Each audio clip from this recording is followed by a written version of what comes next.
हम्म, hi everyone.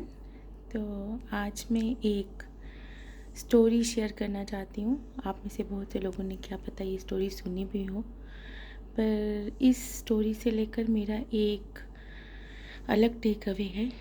तो story कुछ इस तरह से है कि एक बार एक गधे और एक बाघ की लड़ाई हो रही होती है, डंकी एंड टाइगर। और लड़ाई में गधा बोल रहा होता है कि घास जो है वो नीली है, और बाघ बोल रहा होता है कि नहीं, घास हरी है।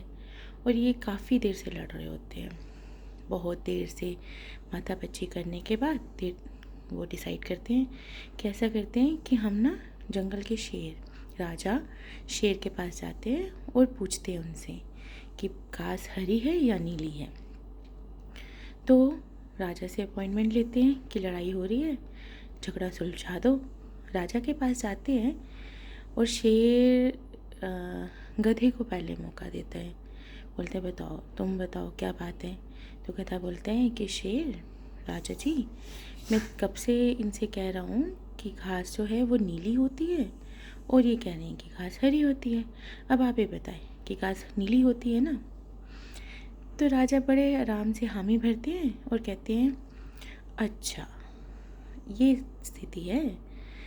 तो वो शेर की बाघ की तरफ मुड़ते हैं और उसे कहते हैं कि देखो, कहानी तुम्हारे मुँह से सुनने का कोई फ़ायदा नहीं है, कहानी समझ आ गई है। तो ऐसा है कि तुम्हें सज़ा दी जाती है 3 दिन मौन रहने की। बाघ बहुत हैरान होता है कि इसका मतलब राजा मान गए कि घास नीली है और मैं ही गलत था। और ये गधा सुनकर तो बहुत खुश हो जाता है कि सही है, राजा ने मेरे हक में फ़ैसला दिया।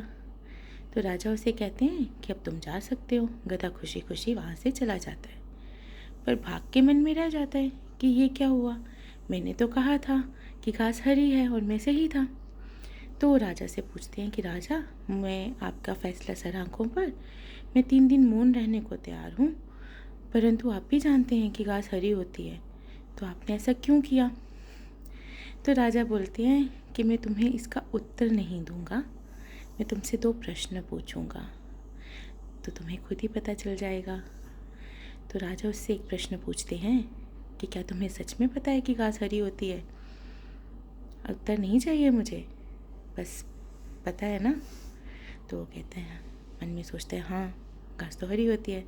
और वो पूछते हैं क्या तुम्हें सच में पता है कि तुम किससे बहस कर रहे थे।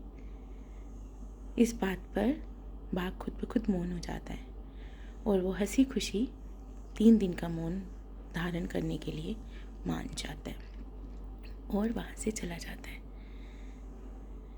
इस कहानी से हमें 2 चीज़ें समझ आती हैं जो हर कोई समझाता है कि ऐसा फैक्ट, ऐसा तथ्य जो सच में साबित हो चुका है, उस पर घंटों बहस करना किसी से मूर्खतापूर्ण है। और उससे भी बड़ा तथ्य, उससे भी बड़ी समझ इस कहानी से ये आती है कि किसी ऐसे व्यक्ति से बहस करना जो डिक्लेयर्ड मूर्ख है, जो मूर्ख है, उससे बड़ी मूर्खता कुछ नहीं हो सकती। तीसरा एक पहलू जो मुझे समझ आता है कि राजा ने उसे मौन रहने को क्यों कहा।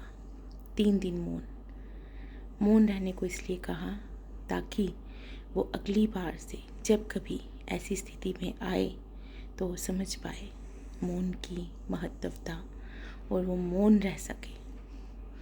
वो इस बात पर झगड़ा ना करके, एनर्जी वेस्ट ना करके, किसी और का टाइम वेस्ट ना करके, अपना टाइम वेस्ट ना करके मौन रह सके, तो प्रैक्टिस कर सके कि मौन कैसे रहा जाता है।